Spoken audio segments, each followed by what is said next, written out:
हाँ तो बच्चों, पिछली वीडियो जो पार्ट नंबर 10 जो थी उसमें तुम लोगों ने देखा कि हम बात कर रहे थे बहुपद की, ठीक। और बहुपद की बात करते हुए उसकी परिभाषा क्या होती है, व्यंजक क्या है, चर अचर, इन सब चीज़ों की बात करते हुए हम पहुँचे थे बहुपद के प्रकार पर।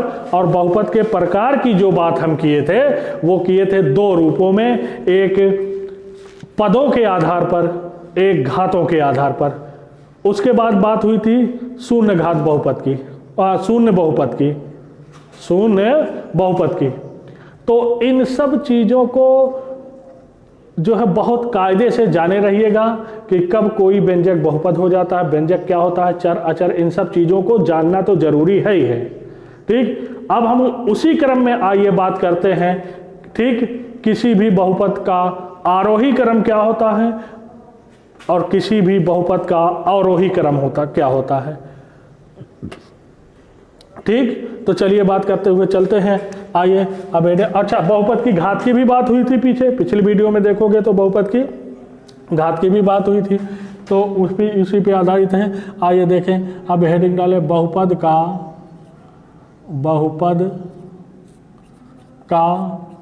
आरोही क्रम, आरोही क्रम क्या होता है। तो परिभाषा ध्यान से सुन लीजिएगा, लिख लीजिएगा कॉपी पे। किसी भी बहुपद को उसकी चर की घातों के बढ़ते हुए क्रम में लिखने पर जो प्राप्त होता है वही दिए गए बहुपद का आरोही क्रम होता है। आरोही मतलब बढ़ता हुआ क्रम। परिभाषा एक बार फिर से सुन लीजिए। किसी भी बहुपद को उसकी चरों की घात के बढ़ते हुए क्रम में लिखने पर जो प्राप्त होता है वही दिए गए बहुपद का आरोही क्रम होता है। ये परिभाषा थी। एग्जाम्पल आइए देखें क्या है। एग्जाम्पल जैसे ये बहुपद है, बहुपद, ठीक। 3x² माइनस 4x की घात 9 प्लस 6 प्लस 5x की घात 3 माइनस 2x की घात 4 प्लस x³। ये है ना, ये एक बहुपद है, ठीक। अब इसका आरोही क्रम क्या होगा, लिखने का भी तरीका यही होता है कि किसी भी बहुपद को आरोही क्रम में लिखिए। अभी हम कहीं क्वेश्चन ऐसा मिलेगा तो करवाएंगे, ठीक। ये एक बहुपद है कि नहीं है, बहुपद की परिभाषा इसमें होल्ड होती है, तो पूरी तरह से बहुपद की परिभाषा लागू होती है। तो आइए, तो इसलिए आरोही क्रम इसका लिख दिया जाए, आरोही क्रम। अब आरोही क्रम अगर लिखना है, ठीक, तो आरोही क्रम मतलब बढ़ते हुए क्रम में, किसकी, चर की घात के बढ़ते हुए क्रम में। तो आइए देखें, सबसे पहले उस पद को उठाते हैं चिन्ह के साथ जिसमें चर की सबसे छोटी घात इसमें दिखाई दे रही हो। तो इसमें देख, ये 6 है ना, यहाँ पे x की घात 0 हम कह सकते हैं, मतलब चर की घात 0 है कि नहीं है। तो इसलिए जो है यहाँ लिखेंगे 6, जिस प्लस के साथ था तो प्लस के साथ लिख दिया। फिर 0 घात वाला हो गया। फिर देखो इसमें x की 1 घात वाला कोई पद है, तो देखेंगे x की 1 घात वाला कोई पद नहीं है। फिर जब वो नहीं है तो कोई बात नहीं। फिर देखो x की 2 घात वाला कोई कहीं है कि नहीं है, पता चला ये है, किस चिन्ह के साथ है, प्लस के साथ है, तो प्लस के साथ ही रहेगा 3x², ये हो गया। फिर x की जो है घात 2 वाला हो गया, तो फिर x की घात 3 वाला देखो कोई है कि नहीं है, तो x की घात 3 वाला अब देखा जाए तो यहाँ पे भी है, जिस चिन्ह के साथ है उसी चिन्ह के साथ उतार दिया जाए, प्लस x की घात 3, ये हो गया। अब x की घात 4 वाला पद कहीं है, तो x की घात 4 वाला भी पद है, कहाँ, यहाँ है कि नहीं है, तो जिस चिन्ह के साथ है, माइनस के साथ है तो माइनस के साथ ही लिखेंगे, तो माइनस 2x की घात 4। फिर x की घात 5 वाला कहीं है, नहीं है। x की घात 6 वाला कहीं है, नहीं है। 7 वाला कहीं है, नहीं है। 8 वाला कहीं है, नहीं है। 9 वाला कहीं है, तो पता चला हाँ x की घात 9 वाला ये है, तो माइनस 4x की घात 9।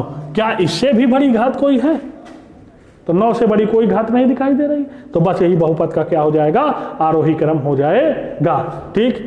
अब अगली चीज है, अगली हेडिंग है बहुपद का अवरोही क्रम, बहुपद का अवरोही क्रम, अवरोही क्रम। बहुपद का अवरोही क्रम क्या होता है। ठीक, तो जस्ट इसका उल्टा, अवरोही मतलब डिसेंडिंग ऑर्डर है ना, डिसेंडिंग ऑर्डर ऑफ पॉलिनोमियल, और असेंडिंग ऑर्डर, आरोही क्रम मतलब असेंडिंग ऑर्डर ऑफ पॉलिनोमियल। बात आई समझ में। तो अवरोही मतलब डिसेंडिंग ऑर्डर, तो हम अवरोही क्रम की बात करने हुए चल रहे हैं। डिफिनीशन इसकी उल्टी है। किसी भी बहुपद को उसकी चरों की घात के घटते हुए क्रम में लिखने पर जो प्राप्त होता है वो दिए गए बहुपद का अवरोही क्रम होता है। आइए एग्जाम्पल की बात करें, एग्जाम्पल की। ठीक, तो देखिए बहुपद कोई अगर है यहाँ, जैसे 9x माइनस 3x की घात 6 plus 4x square minus 3 plus में 6x की घात 4 माइनस या प्लस ही 4x की घात 5 माइनस x क्यूब यह है। अब देखो घटते हुए क्रम में लिखने पर, घटते हुए क्रम में लिखने का मतलब क्या होता है कि बड़े से शुरुआत करके छोटे तक हम पहुंच जाएं स्टेप बाय स्टेप। ठीक, क्रम वाइज। तो आइए देखें अवरोही क्रम, इसका अवरोही क्रम। अब अवरोही क्रम क्या होगा, सबसे पहले से x की, भाई x में बहुपद है ना, x की सबसे बड़ी घात वाला ढूंढो जिस चिन्ह के साथ है। यहाँ उल्टा था ना कि x की सबसे छोटी घात वाला, आरोही में सबसे छोटी वाला पहले लिखे थे, फिर उससे बड़ी, फिर उससे बड़ी, फिर उससे बड़ी। अवरोही में क्या करेंगे, पहले सबसे बड़ी घात वाला, फिर उससे छोटी, फिर उससे छोटी, फिर उससे छोटी, फिर उससे छोटी, ऐसे जितने भी हैं सबको सेट करते हुए चले जाएंगे जिस चिन्ह के साथ रहेगा उसी चिन्ह के साथ। तो ठीक है, आइए देखा जाए। तो सबसे बड़ी घात वाला, इसमें x की सबसे बड़ी घात वाला पर ढूंढो, कहाँ, ये है ना, x की घात 6 वाला सबसे बड़ा ही दिखाई दे रहा है, जिस चिन्ह के साथ है उसी चिन्ह के साथ लिख जाओ। तो माइनस 3x की घात 6 ये हो गया। अब देखो 5 वाला कहीं है कि नहीं है, पता चला 4x स्क्वायर, वो भी प्लस में है, तो प्लस में 4x स्क्वायर, 4x की घात 5, सॉरी स्क्वायर नहीं 5, ये हो गया। फिर उसके बाद देखिएगा उससे छोटी घात, उससे छोटी घात, तो प्लस में 6x की घात 4, फिर उससे छोटी घात 3 वाला कहीं है, हाँ माइनस x की घात 3 है, फिर उससे छोटी घात 2 वाला देखो कहीं है कि नहीं है, 2 वाला भी है, प्लस में 4x की घात 2, फिर देखो उससे छोटी घात x वाला कहीं है कि नहीं है, प्लस में 9x है कि नहीं है, फिर उससे छोटी घात मतलब x की घात 0 वाला भी कहीं है कि नहीं है, पता चला -3 है।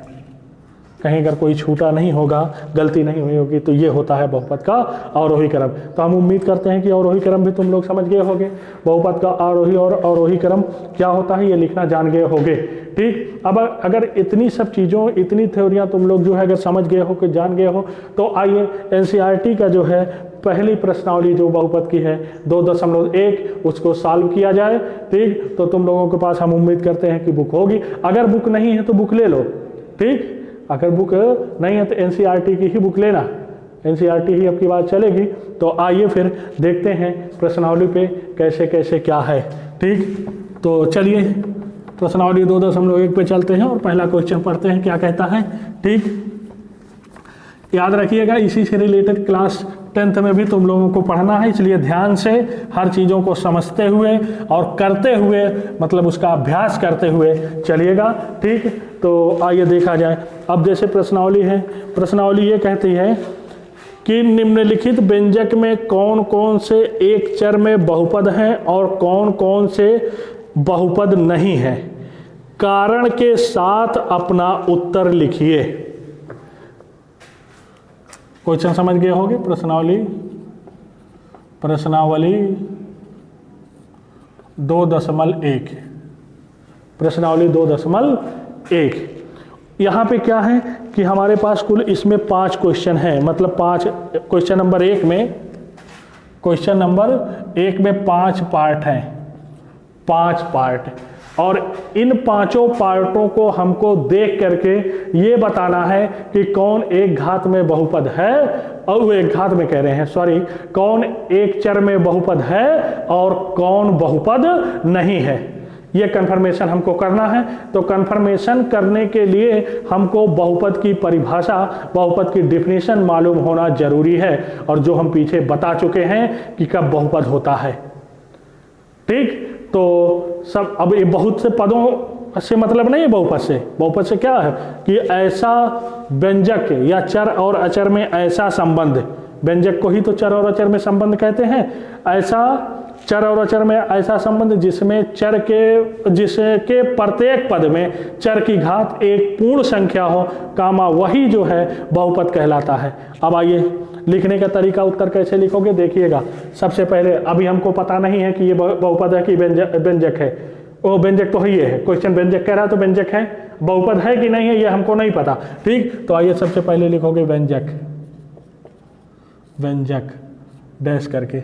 अब जो दिया गया है वो उसको वैसे ही लिख लो, 4x² माइनस 3x प्लस में 7, ये पहला है। ठीक, अब इसको हमको क्लियर करना है कि ये बहुपद है कि नहीं है। तो चलो भाई, बहुपद कब होता है, कोई भी व्यंजक बहुपद कब होता है, जब उसके प्रत्येक पद में चर की घात एक पूर्ण संख्या हो। तो चलिए आइए देखें, पहले पद में चर की घात कितनी है, 2, पूर्ण संख्या है कि नहीं है। दूसरे पद में चर की घात कितनी है, 1, पूर्ण संख्या है कि नहीं है। तीसरे पद में चर की घात कितनी है, 0 है कि नहीं है। x की घात 0 वहां लगा सकते हैं ना, किसी भी संख्या की घात 0 अगर है तो 1 होता है उसका मान, तो 7 गुणे x की घात 0 लिख सकते हैं, कोई दिक्कत नहीं। और 0 भी पूर्ण संख्या है कि नहीं। ठीक, अगर 0 भी पूर्ण संख्या, तो इसमें हमने क्या देखा कि इस व्यंजक में जो है प्रत्येक पदों में चर की घात एक पूर्ण संख्या है, तो इसलिए ये बहुपद हुआ कि नहीं हुआ। ठीक, तो नीचे लिखोगे आंसर, आंसर नहीं, आंसर नहीं, बाद में कारण भी देना है ना, तो नीचे लिखोगे नई लाइन से। ठीक, ये व्यंजक, अच्छा व्यंजक 4x² माइनस 3x प्लस 7। ठीक,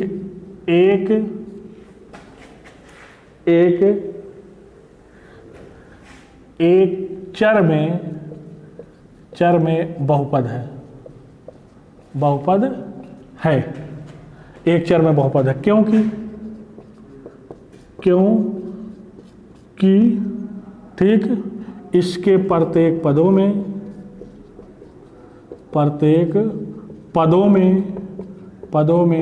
चर की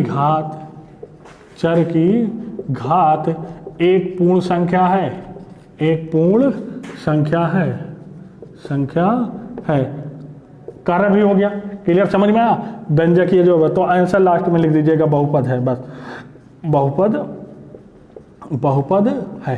तो ठीक है, अगर जैसे बहुविकल्पीय नहीं है और लिखने की बात आती है तो कारण अगर पूछेगा तो कारण लिख करके इतना फिर लिख देना। तो ये लिखने का सिस्टम था, पहचानने का सिस्टम हम बता चुके हैं। ठीक, अब एक आध दो क्वेश्चन और, इसके एक आध दो पार्ट हम और देखेंगे कि कौन है कौन नहीं है। ठीक, बाकी तुम लोग अपना पहचान करके तो अब लिख ही सकते हो। ठीक, आइए देखा जाए, फिर आइए देखा जाए। तो दूसरा पार्ट जो इसका है, इसका दूसरा पार्ट, ठीक, हम सेट करते हुए चल रहे हैं। दूसरा पार्ट इसका यही देखिएगा, तो ये है y² प्लस में √2। तो यहाँ देख रहे हो चर की घात एक पूर्ण संख्या है, 2 है ना। यहाँ चर की घात 0 है, y है चर, तो क्या हुआ, जैसे x वैसे y, तो ये भी जो है क्या है, एक बहुपद है। तो इसे लिखोगे तुम लोग, ध्यान देना, y² प्लस में √2 एक चर में बहुपद है, क्योंकि इसके प्रत्येक पदों में चर की घात एक पूर्ण संख्या है। उसके बाद जो है लास्ट में आंसर लिख दीजिएगा। दूसरा पार्ट भी हो गया। ठीक, तीसरा देखिएगा, तीसरा देखिए, इसका क्या है।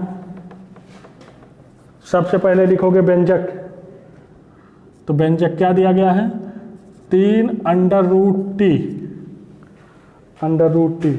प्लस में t√2।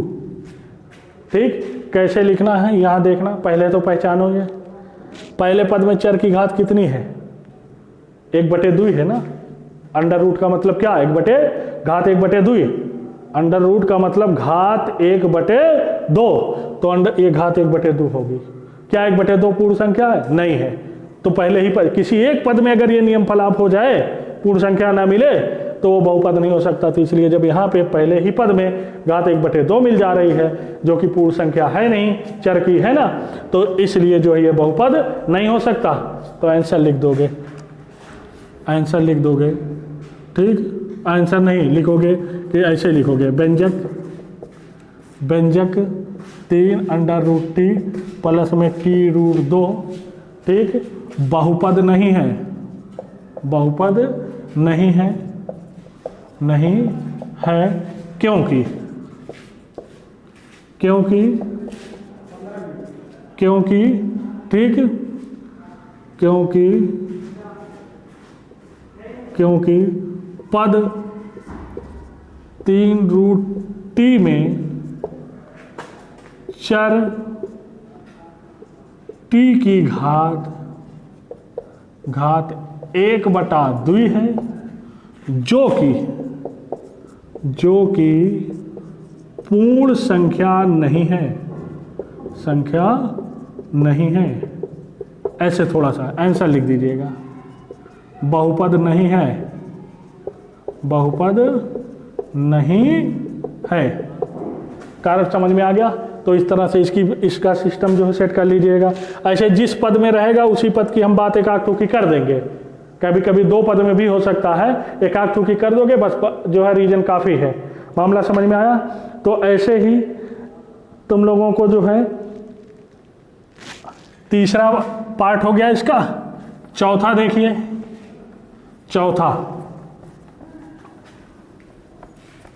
चौथा देखिए, ठीक। चौथा इसका ध्यान दीजिएगा, व्यंजक क्या दिया गया, y प्लस में 2/y, या इसको हम लोग ऐसे लिख सकते हैं, y प्लस में 2 गुणे y की घात -1 कर सकते हैं कि नहीं? बटे में है ना, ऊपर जाएगा तो घात माइनस हो जाएगी, बटे में है, ठीक, तो -1 हो जाएगा। अब देखो लिखोगे व्यंजक फलाने बहुपद नहीं है, क्योंकि पद 2/y में चर y की घात -1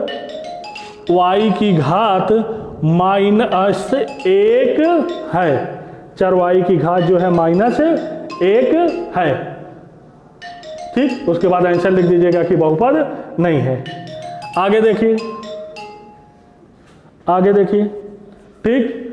अब इसका 5वां पार्ट जो है, लैंग्वेज अपना सेट करके लिख लीजिएगा। 5वां पार्ट क्या है, x की घात 10 प्लस y की घात 3 प्लस t की घात 50। इसको देख रहे हो, ठीक। एक चर में बहुपद ये भी नहीं है, तो आंसर लिख दोगे, क्योंकि इसमें 3 चर x y और t आ रहे हैं कि नहीं।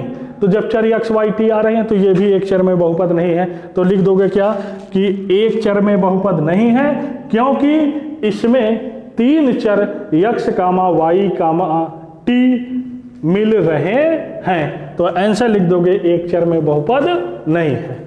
मामला समझ में आया कैसे लिखना है? तो क्वेश्चन नंबर 1 हो गया होगा, ठीक। उम्मीद करते हैं कि तुम लोगों को समझ में भी आया होगा, क्योंकि पूरी थ्योरी अगर जो पढ़ा होगा, जो देखा होगा, उसको स्पष्ट जो है समझ में आ रहा होगा कि क्या किया जा रहा है। और जो लोग अगर नहीं थ्योरी पढ़े होंगे तो उनको नहीं समझ में आ रहा होगा कि ये सब क्या हो रहा है, ठीक। आइए अगले क्वेश्चन पे बात करते हैं, आइए अगले क्वेश्चन पे बात करते हैं, ठीक।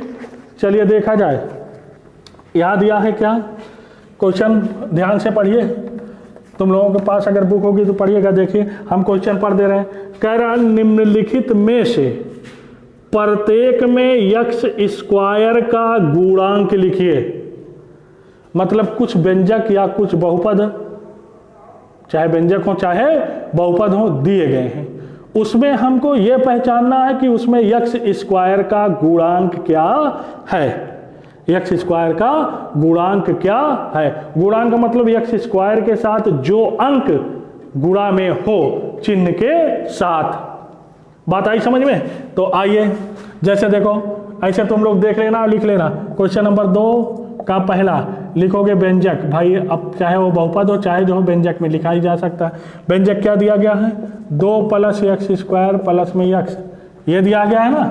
अब देखो यहाँ x² का गुणांक कौन है, x², भाई एक तो है ही है ना इसके साथ, तो एक्स स्क्वायर और प्लस है तो प्लस 1, तो नीचे लिखोगे इसलिए एक्स स्क्वायर का गुणांक बराबर +1। भाई +1 ही लिखोगे, प्लस चाहे लिखो या नहीं लिखो प्लस माना जाता है। उसके बाद आंसर लिख देना 1। क्लियर, समझ में आया? ऐसे उसके बाद जो है इसका दूसरा पार्ट है, यहाँ माइनस दिया है तो ये -1 हो जाएगा। सेट कर लोगे, लिख लोगे, ठीक। ऐसे तीसरे में तीसरा पार्ट इसका देखिए, वहाँ जो दिया गया है ऐसे लिख लोगे, उसके बाद लिखोगे इसलिए एक्स स्क्वायर का गुणांक, तो वहाँ एक्स स्क्वायर का गुणांक +π/2 है। मामला समझ में आया, ठीक। और चौथा पार्ट इसका जो है, तो चौथे पार्ट में देखिए, इसका चौथा पार्ट देख लीजिए ध्यान से, इसका चौथा पार्ट ध्यान से देख लीजिए। चौथा पार्ट क्या है? ये व्यंजक दिया गया है √2x - 1, ये है। अब इसमें देखो एक्स स्क्वायर नहीं दिखाई पड़ रहा है, एक्स स्क्वायर नहीं दिखाई पड़ रहा है, तो अगर हम इसको ऐसे लिख दें √2x - 1 और प्लस में एक्स स्क्वायर गुणे 0 या 0 गुणे एक्स स्क्वायर, तो क्या कोई दिक्कत है? बात बराबर है कि नहीं है? तो इसका मतलब इस बहुपद में, मतलब इस बहुपद में या इस व्यंजक में, मतलब इस व्यंजक में एक्स स्क्वायर की जो एक्स स्क्वायर का जो गुणांक है वो 0 होगा कि नहीं होगा, ठीक। तो जब नहीं एक्स स्क्वायर दिखाई दे रहा है तो उसका गुणांक 0 लिया जाएगा।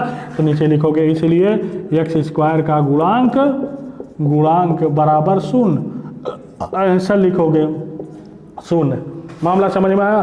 तो क्वेश्चन नंबर 2 भी हो गया, क्वेश्चन नंबर 2 भी हो गया। क्वेश्चन नंबर 3 पढ़ो, ध्यान से देखो क्या कह रहा है।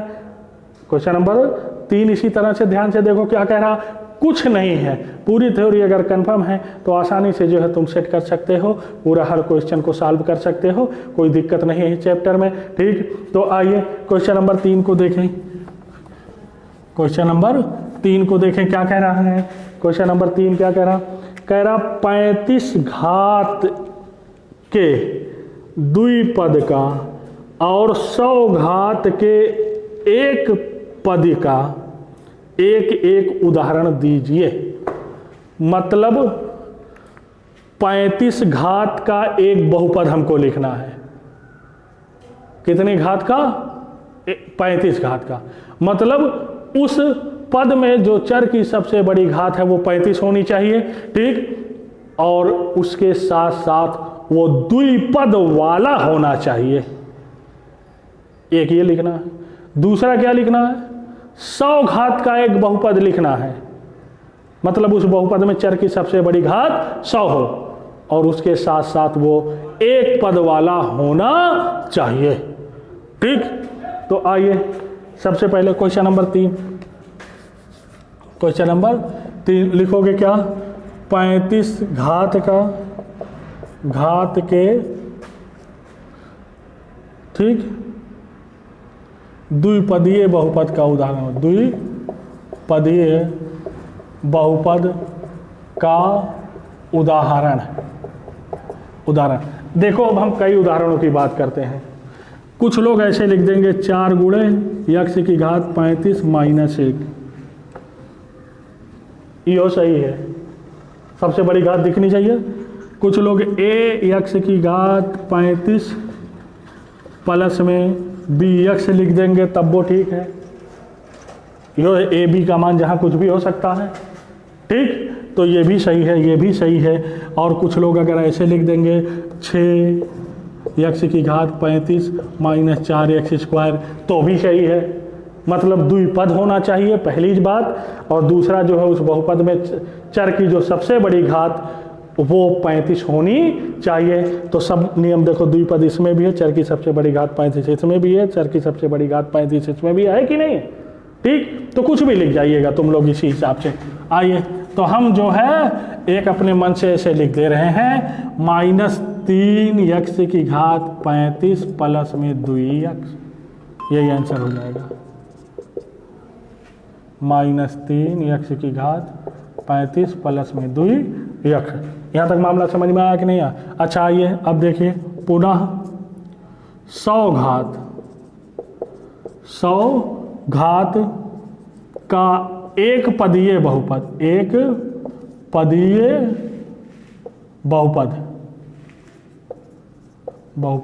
तो चलिए अब इसका भी कई उदाहरण देख लो यहाँ साइड में। कुछ लोग अगर 100x की घात खाली 100 लिख देंगे तब वो सही है। 3x की घात 100 लिख दोगे तब वो सही है। भाई एक पदीय है और 100 घात का भी है, एक पदीय है 100 घात का भी है, ठीक। ax की घात 100 लिख दोगे तो भी सही है, जहाँ पे a 0 ना होकर के कुछ भी हो सकता है। यहाँ पे भी जो इसके पहले हम उदाहरण दिए थे द्विपदों वाले में, वहाँ पे भी a और b 0 ना होकर के कुछ भी हो सकता है। मामला समझ में आया तो अपने मन से ऐसे कोई भी लिख दो। चलिए आइए हम लिख देते हैं, ठीक। उत्तर बुक से मिले या ना मिले इससे कोई फर्क नहीं पड़ता, हम अपनी जगह सही हैं तो सही हैं, ठीक। तो लिख दोगे 5x की घात 100, एक पदीय भी है 100 घात का भी है। आई बात समझ में? तो आंसर 5x की घात 100, 5x की घात 100। मामला समझ में आया कि नहीं आया, ठीक। आगे देखिए फिर, आगे क्वेश्चन नंबर 4 है। क्वेश्चन नंबर 4 क्या है? कह रहा है कि निम्नलिखित बहुपदों में प्रत्येक बहुपद की घात लिखिए। मतलब कुछ बहुपद दिए गए हैं, उस बहुपद की घात लिखना है। अच्छा, किसी भी बहुपद की घात क्या होती है? बहुपद में चर की जो सबसे बड़ी घात होती है वही उस बहुपद की घात कहलाती है, ठीक। तो आइए देखा जाए फिर देखा जाए क्वेश्चन नंबर 4 का पहला, क्वेश्चन नंबर 4 का पहला। तो देखिए क्वेश्चन नंबर 4 का पहला, सबसे पहले लिखोगे बहुपद। बहुपद कहाँ है तो बहुपद हम लिखेंगे। बहुपद को px pt जो जिसमें रहेगा उससे लिखते हैं कि नहीं लिखते हैं? लिखते हैं। तो ये हो जाएगा 5x की घात 3 प्लस में 4x स्क्वायर प्लस 7x, ठीक। यही है बहुपद। तो इसमें चर की सबसे बड़ी घात 3 दिखाई दे रही है कि नहीं दिखाई दे रही? ठीक। तो इसलिए यहाँ पे इस बहुपद की सबसे बड़ी घात क्या है? 3 है। आई बात समझ में? बहुपद में चर की सबसे बड़ी घात कितनी दिखाई दे रही है? 3। और परिभाषा कहती है कि किसी भी बहुपद में जो चर की सबसे बड़ी घात होती है वही उस बहुपद की घात कहलाती है, उसी को उस बहुपद की घात कहते हैं। तो यहाँ 3 सबसे बड़ी है तो बहुपद की घात 3 होगी। तो नीचे लिखोगे इसलिए बहुपद px। अब px मतलब जो ये बराबर लिखे हो ना, px की घात डैश करके p ऑफ x।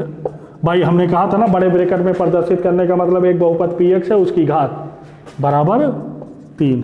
आंसर लिख दीजिएगा 3। मामला समझ में आया कि नहीं आया, ठीक।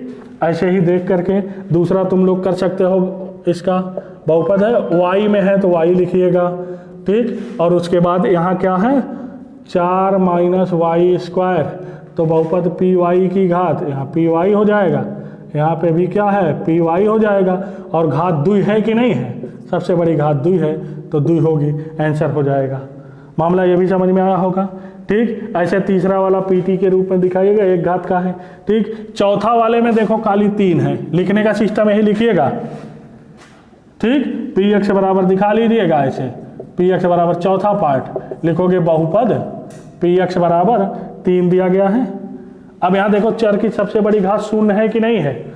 भाई 3 गुणे x की घात 0 इसको लिख सकते हैं, तो चर की सबसे बड़ी घात जो है 0 मिलेगी। तो इसलिए बहुपद पी एक्स की घात जो है बराबर 3 अपना जो है जैसे ये लिखे हैं वैसे सेट कर लीजिएगा। मामला समझ में आया कि नहीं आया, ठीक। अब देखिए अगला क्वेश्चन, क्वेश्चन नंबर 5 जो इस जो है प्रश्नावली 2.1 का लास्ट क्वेश्चन है, इसको भी देखिएगा। और सबको जैसे लिखने का तरीका बताया गया है वैसे कॉपी पे हल कर लीजिएगा, ठीक। छोड़िएगा नहीं, एक को क्वेश्चन है। आइए देखा जाए फिर। कह रहा बताइए निम्नलिखित बहुपदों में कौन कौन बहुपद रैखिक है, कौन कौन द्विघातीय हैं और कौन कौन 3 घातीय हैं। रैखिक बहुपद का मतलब समझते हो? ऐसा बहुपद जिसमें चर की सबसे बड़ी घात 1 हो उसे रैखिक बहुपद या एक घातीय बहुपद कहते हैं। जिसमें चर की सबसे बड़ी घात 2 हो उसे द्विघातीय, जिसमें चर सबसे बड़ी घात 3 हो उसे 3 घातीय कहते हैं। तो जैसे लिखने का तरीका हम क्वेश्चन नंबर 5 का पहला बता रहे हैं, क्वेश्चन नंबर 5 का पहला बता रहे हैं, क्वेश्चन नंबर 5 का पहला, ठीक, तो आइए सबसे पहले लिखेंगे बहुपद। बहुपद क्या दिया गया है, एक्स स्क्वायर प्लस में एक्स। तो इस बहुपद में चर की सबसे बड़ी घात कितनी है, 2 है कि नहीं है। तो इस बहुपद में चर की सबसे बड़ी घात 2 है, तो इसलिए ये द्विघातीय बहुपद है। ठीक, तो नीचे लिखिएगा द्विघातीय बहुपद, द्विघातीय बहुपद, आंसर लिख दीजिएगा द्विघातीय बहुपद। ठीक, अब आइए इसका देखा जाए। दूसरा वाला क्या दिया गया है, लिखने का तरीका ऐसे ही रहेगा, एकदम ऐसे ही सेट करिएगा। हम अब लिख नहीं रहे, खाली बता दे रहे हैं एक्स माइनस एक्स क्यूब। ठीक, ये है, तो ये जानते हो ये त्रिघातीय बहुपद है, तो आंसर लिख दीजिएगा त्रिघातीय बहुपद। और चौथा तीसरा इसका y plus y square plus में 4, ये देख रहे हो, इसमें चर की सबसे बड़ी घात कितनी है, 2 है, तो द्विघातीय बहुपद। और लिखने का तरीका आंसर बाई आंसर ऐसे ही सेट करिएगा। ठीक, तो उसके बाद 1 प्लस एक्स है, एक है, ये वाला देख रहे हो, ये रैखिक बहुपद है। कैसा बहुपद है, एक घातीय है ना, चर की सबसे बड़ी घात 1 है कि नहीं है, तो इसका लिखिएगा रैखिक बहुपद या एक घातीय बहुपद। ठीक, तो आंसर लिख दीजिएगा। आई बात समझ में। उसके बाद ये देखना 3t, ये भी एक घातीय है, क्योंकि चर की सबसे बड़ी घात 1 है ना, तो एक घातीय बहुपद है या रैखिक बहुपद इसी को कहते हैं। आई बात समझ में। अगला जो है आर स्क्वायर है, तो यहाँ चर आर है, उससे क्या हुआ, तो चर की सबसे बड़ी घात जो है 2 है कि नहीं है, तो ये इसलिए द्विघातीय बहुपद है, इसलिए जो है ये द्विघातीय बहुपद है।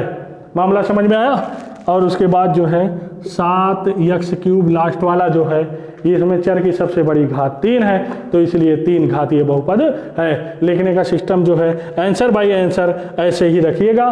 ठीक, आगे हम लोग बात करेंगे कि बहुपद का शून्य क्या होता है, आगे हम बात करेंगे बहुपद का शून्य क्या होता है। ठीक, तो आज के लिए फिलहाल इतना ही, उसके बाद मिलते हैं अगले पार्ट में।